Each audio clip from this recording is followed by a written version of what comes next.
This video marks the start of a really big unit on global development.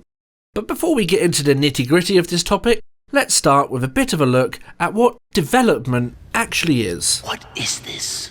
But before we begin, we've noticed a fair few of you don't actually make it to the end of our videos. So, whilst you watch our little globe spin around, please consider hitting the subscribe button as it really helps us out. Thank you.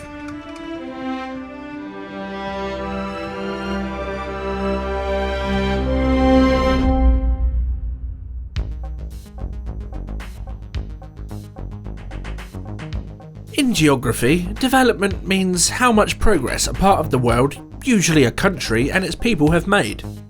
Another simple way of looking at this is, it's how far a country has come in getting richer and making life better for the people who live there. There's a range of factors that can affect how developed a country is, including things to do with their environment, economy, culture, or politics. In fact, there are so many of these factors that they will have a whole video of their own in the future. So, how do we judge development? I mean, we can't just point to a random country on a map and take a guess at how developed it is. Well, you could, but you'd probably be wrong. And we can't even look at pictures because they might not tell the whole story of what the country is like. That's where development indicators come in. These are statistics that tell us lots of little details about a country.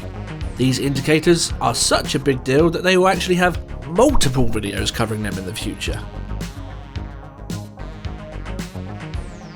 Lots of people think development is all about money. If a country is richer, then surely they're more developed, right?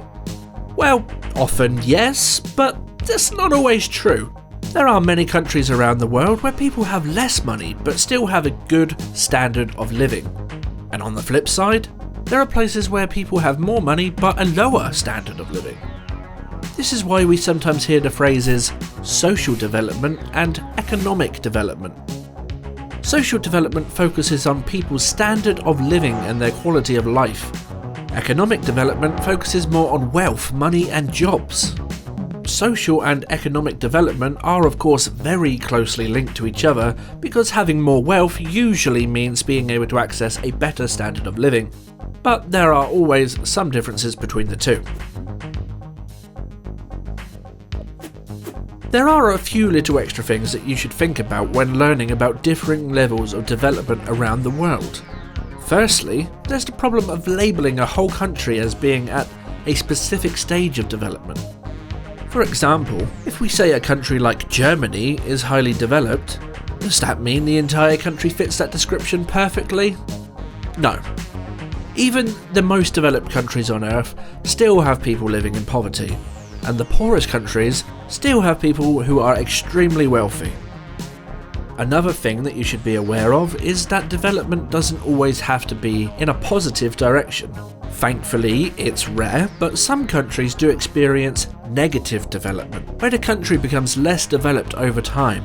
This is normally because of factors like conflict, government corruption, or natural disasters.